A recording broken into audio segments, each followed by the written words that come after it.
বাংলাদেশের হয়ে ওয়ানডে ম্যাচে সবচেয়ে দ্রুততম 50 করা শীর্ষ খেলোয়াড়দের মধ্যে অষ্টম অবস্থানে আছেন তানজিদ তামিম। তিনি 32 বলে 50 করেছেন পাকিস্তানের বিপক্ষে 2026 সালে। 7 নম্বরে আছেন তামিম ইকবাল, যিনি 50 করেছেন 31 বলে পাকিস্তানের বিপক্ষে 2015 সালে। 6 নম্বরে আছেন মোহাম্মদ আশরাফুল, যিনি 31 বলে 50 করেছেন জিম্বাবুয়ের বিপক্ষে 2004 সালে।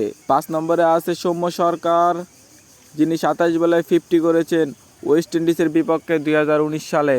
4 নম্বরে আছে মাশরাফি বিন মুর্তজা, 2006 সালে 26 বলে স্কটল্যান্ডের বিপক্ষে 50 করেছেন। 3 নম্বরে আছে আব্দুল রাজ্জাক, যিনি 21 বলে 50 করেছেন জিম্বাবুয়ের বিপক্ষে 2013 সালে। 2 নম্বরে আছে মোহাম্মদ আশরাফুল, যিনি 21 বলে 50 করেছেন ইংল্যান্ডের বিপক্ষে 2013 সালে।